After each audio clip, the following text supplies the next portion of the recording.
आज हम शुरू करने वाले हैं फंक्शनल एनालिसिस का एक टॉपिक है जिसका नाम है सेल्फ एडजेंट ऑपरेटर। तो सेल्फ एडजेंट ऑपरेटर किसको कहते हैं देख लेते हैं। मान लेते हैं कि टी कोई ऑपरेटर है। मान लेते हैं टी कोई ऑपरेटर है किसी हिल्बर्ट स्पेस एच में। तब इस टी को हम क्या कहेंगे, सेल्फ एडजेंट कहेंगे यदि टी स्टार टी के बराबर आ जाए। ठीक है, जहाँ पे टी स्टार क्या है, टी स्टार है एडजॉइंट या फिर कंजुगेट है ऑपरेटर टी का। ठीक है, चलिए अब एक क्वेश्चन देखते हैं। क्वेश्चन क्या बोल रहा है, prove that if T is an arbitrary operator in a Hilbert space H then T can be uniquely expressed as T equal to T1 plus i T2 where T1 and T2 both are self adjoint operator. तो question क्या बोल रहा है, यदि T arbitrary operator है Hilbert space H का, तब T को हम यूनिकली एक्सप्रेस कर सकते हैं T equal to T1 plus i T2 में, जहाँ पे T1 और T2 दोनों क्या है, सेल्फ एडजॉइंट ऑपरेटर।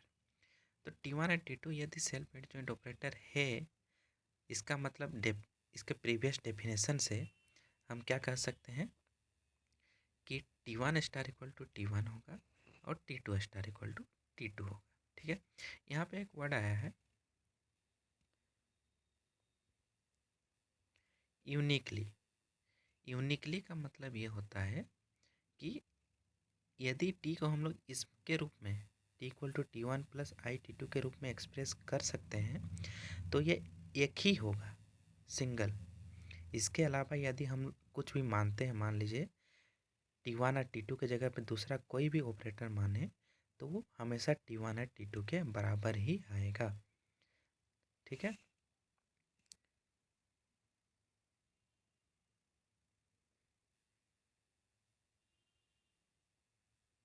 चलिए प्रूव करते हैं। मान लेते हैं कि T1 कितना है, T plus T star by 2, और T2 को मान लेते हैं 1/2 iota T minus T star. ठीक है, इतना मान लिया।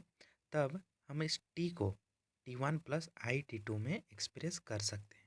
कब एक्सप्रेस कर सकते हैं, जब T1 को T plus T star by 2 के फॉर्म में लिख दें और T2 को 1/2 iota T minus T star के फॉर्म में लिख दें, तब हम इस टी को T1 प्लस आई T2 में रिप्लेस कर सकते हैं। ठीक है, अब चलिए ये जो T1 है, ठीक है, ये जो T1 है इसका क्या करते हैं, कंजुगेट ले लेते हैं या फिर एडजॉइंट ले लेते हैं। तो क्या बन जाएगा, T1 स्टार। तो T1 स्टार तो क्या हो जाएगा, इस पूरे में भी कंजुगेट लग जाएगा, यानी T plus T star by 2 का होल स्टार। और स्टार यहाँ पे क्या बता रहा है, एडजॉइंट ऑपरेटर को बता रहा है।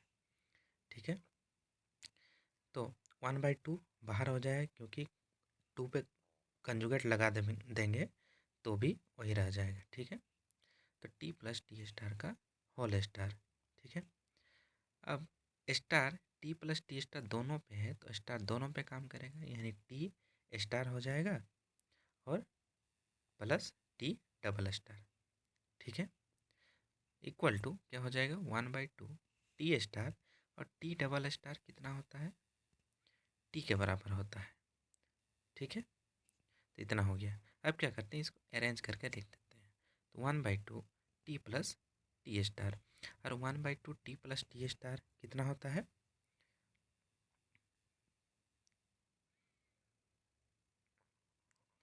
टी स्टार आपका होता है T1। तो किसके बराबर हो गया,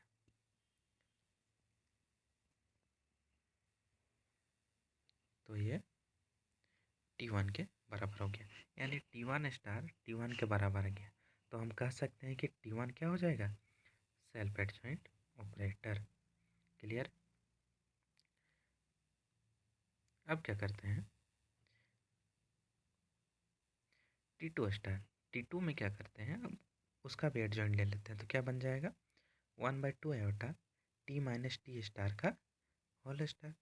ठीक है, तो स्टार जब लगता है तो टोटल में लगेगा, तो 1/2 iota star into T minus T star का होल स्टार। ठीक है, और हम कॉम्प्लेक्स में पढ़े हैं, यदि किसी कॉम्प्लेक्स नंबर पे यदि हम कॉन्जुगेट लगाएं तो क्या करता है, आई के साइन को चेंज कर देता है। यानी आई यदि पॉजिटिव है तो उसमें कंजुगेट लगने से वो नेगेटिव हो जाएगा, और यदि नेगेटिव है तो पॉजिटिव हो जाएगा। ठीक है, अब चलिए टी माइनस टी स्टार का होल स्टार है तो स्टार क्या करेगा, दोनों में लग जाएगा, T star minus T star का होल स्टार। ठीक है, अब तो आई में कंजुगेट लग गया तो क्या किया, आई के साइन को चेंज कर दिया, यानी माइनस आयोटा में चेंज हो गया। अब टी स्टार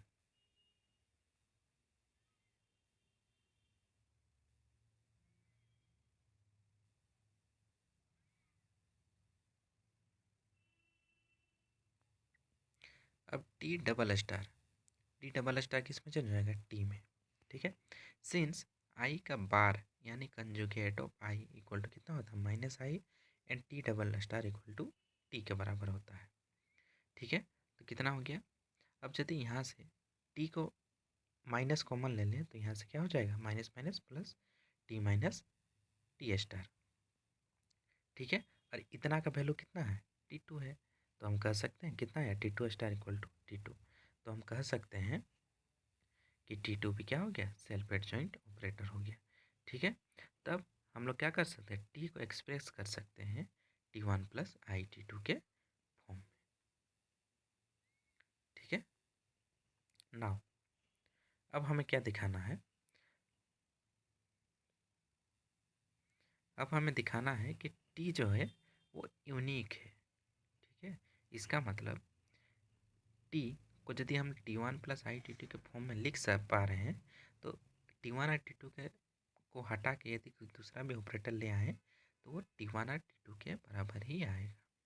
चलिए तो मान लेते हैं कि T इक्वल टू है U1 प्लस आई U2, जहाँ पे U1 और U2 क्या है, सेल्फ एडजॉइंट ऑपरेटर है। इसका मतलब U1 स्टार इक्वल टू क्या हो जाएगा, U1 हो जाएगा, और U2 star equal to U2 हो जाएगा। क्लियर, अब क्या करते हैं, इस इक्वेशन 2 में टी का एडजॉइंट ले लेते हैं तो कितना हो जाएगा, T star equal to U1 plus i U2 का होल स्टार। अब स्टार लग रहा है टोटल में तो क्या होगा, अलग अलग डिस्ट्रीब्यूट हो जाएगा। अब U1 स्टार प्लस आई का बार, क्योंकि आई में का यदि एडजॉइंट लेंगे तो क्या होता है, बार में चेंज हो जाता है, इंटू U2 स्टार। अब आई का यदि एडजॉइंट है या कंजुगेट है तो क्या करता है, आई के साइन को चेंज कर देता है, तो कितना हो जाएगा, U1 माइनस आई U2। ठीक है, तो किसका वैल्यू आया, टी स्टार का इतना वैल्यू आया। ठीक है, इसको मान लेते हैं इक्वेशन 3। अब क्या करते हैं, ये टी इक्वेशन 2 और इक्वेशन 3 को ऐड कर देते हैं, तो ऐड करने से हमें मिल रहा है T plus T star equal to two U1। ठीक है, तो यहाँ से U1 का वैल्यू हमें मिल जाएगा 1/2 टी प्लस टी स्टार, और 1/2 टी प्लस टी स्टार को हम लोग क्या जानते हैं, T1 के बराबर। ठीक है, अब क्या करते हैं, एक जो इक्वेशन 2 है और इक्वेशन 3 को घटा देते हैं, तो उससे हमें क्या मिल रहा है, घटाने से हमको मिल रहा है T minus T star equal to 2i U2। ठीक है, तो यहाँ से U2 का वैल्यू कितना हो जाएगा, 1/2 iota T minus T star. ठीक है, और 1/2 iota T minus T star कितना होता है, T2 के बराबर होता है। ठीक है, बराबर, इसका मतलब ये जो टी है उसको हम लोग एक्सप्रेस कर सकते हैं यूनिकली। क्लियर,